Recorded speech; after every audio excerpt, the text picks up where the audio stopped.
Ben Rowswell is President and Research Director at the Canadian International Council. He formerly served as representative of Canada and as head of the NATO Provincial Reconstruction Team in Kandahar between 2008 and 2010. And Mr. Rowswell joins me from Toronto. Hello, thank you for joining me. Always a pleasure. Thank you for having me. So Ben Rowswell, G7 leaders are meeting tomorrow to discuss Afghanistan. Joe Biden, the president of the U.S., wants August 31st as the deadline to withdraw troops. There is a lot of pushback on that idea. What do you think the conversation is going to sound like? Well, first of all, I should say it's wonderful news to hear that our troops are back on the ground in Afghanistan with the evacuation effort. That takes a lot of courage. I'm also very grateful for all of my former colleagues in the embassy and all the diplomats that have worked so hard on the evacuation effort up until now. I assume that that's going to dominate discussions around the G7 tomorrow, and quite rightly so. I mean, the international community does have obligations to many people on the ground that are in terribly, terribly vulnerable situation right now. I just hope that the focus is not exclusively on the short term. This migration crisis is with us for years and years to come. Right now, we're focused on getting anyone who used to work for Canada, like the Afghan employees of our embassy and interpreters and our forces out.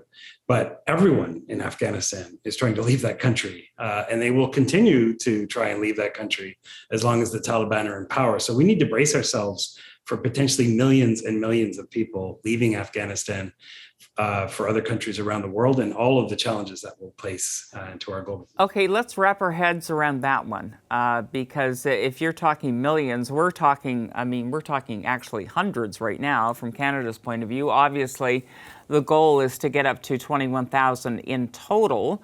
Where do we get to millions? I mean, when you say we have to think long-term instead of short-term, isn't that what got us here in the first place? Is that, people, we wanted the long term to be over, and the U.S. Most recently? Well, forever wars don't end just because the international actors stop getting involved in them. This is a war that's been going on for well beyond 20 years. I mean, Afghans have been fighting Afghans in one form or another back to the 1970s, and they will continue fighting. The war has not ended. The only thing that ended is the United States presence. So Afghanistan will continue to be in a civil war. The Taliban will face great struggles in trying to establish a stable government. This is a country that's famously decentralized, divided among different warlords, with shifting loyalties. The ability of the Taliban to impose order across all 34 provinces will be very much in question and will deteriorate over time. They won't have the support of the international community or the resources of the greater part of the international community. So they're going to struggle to maintain any kind of stability. So as we look forward to continuing violence at I'm sure, terrible levels across Afghanistan, the civilians of Afghanistan are going to want to leave. There's a lot of discussion about historical precedents. One I'd like to offer is Syria, another terrible failed state, and their horrific level of violence being generated by the collapse of the central authority. The international community gave up on that one too. And what had happened? It's not like suddenly a failed state becomes successful because the international community leaves. Syria continued to implode. People continued to die by the thousands, and eventually Syrians up and left. And just think of the impact that had on Europe throughout 2015 and beyond. So that's a scenario we could be looking at in Afghanistan. This is a horrific regime which has taken over, probably not going to succeed in bringing stability to the country. And so Afghans are going to vote with their feet. So right now we're focused on those that have some connection to Canada, but everyone is trying to get out. Like the emails and social media messages that I'm fielding from Afghans of every walk of life, people that have nothing to do with Canada, are desperate to get out, and we're going to see that grow and not diminish. So people are reaching out to you, and I'm sure you feel at a bit of a loss because presumably you want to be able to reply with something that is encouraging. How are you replying? Well, I'm certainly pointing people towards the program that the Canadian government has established for those 20,000. I think it's excellent that we have a particular portion of that that's reserved for human rights defenders and journalists, like exactly the kind of people that would be targeted by the Taliban as they're trying to eliminate any kind of sense of democracy in their country. They're going to go after the democratic actors that we've been supporting for so long. But 20,000 is a drop in the bucket, just as the laudable decision by Canada to let 25,000 Syrians in 2015 was a step in the right direction, but a drop in the bucket. The international community has to come together and treat this as a major. But do you think they will? I mean, I understand what you're saying. You think they need to do that they clearly you believe they should do that. But, as you anticipate what happens at that G7 meeting, do you actually believe anyone's got the stomach for it? I think there's some reason for hope. I mean, there is this very recent example of just how terrible things get, even in countries of the global north, when we ignore failed states overseas, like Syria. There is a serious price for inaction, because it's not like the Afghans are going to stop leaving the country.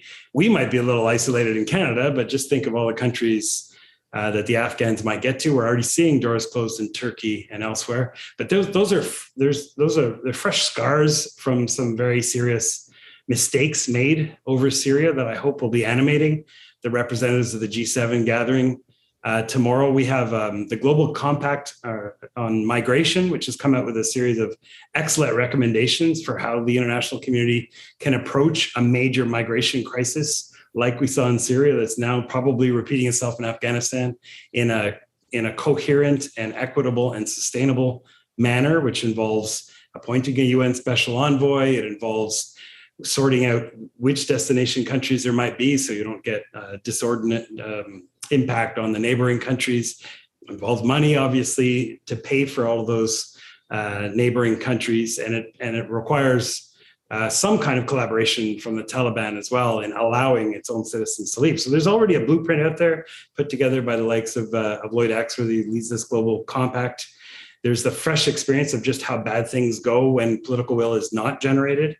And there's our own deep personal commitment to Afghanistan. I mean, I devoted 3 years of my life to that country, and I just think of the hundreds of other Canadians, thousands of other Canadians, civilians have been through that process, all the Canadian soldiers. Like, there is tremendous depth of personal connections that we have to Afghanistan in Canada, in the United States, in Germany, in the United Kingdom, and elsewhere, which I hope will be mobilized to make sure the international community does the right thing this time. Ben Rowswell, it was really great of you to spend time to give us your insight on this. It's appreciated. Thank you. Thank you. Hi, I'm Vashi Capellos, host of Power in Politics. See more of our show by subscribing to the CBC News channel or click the link for another video.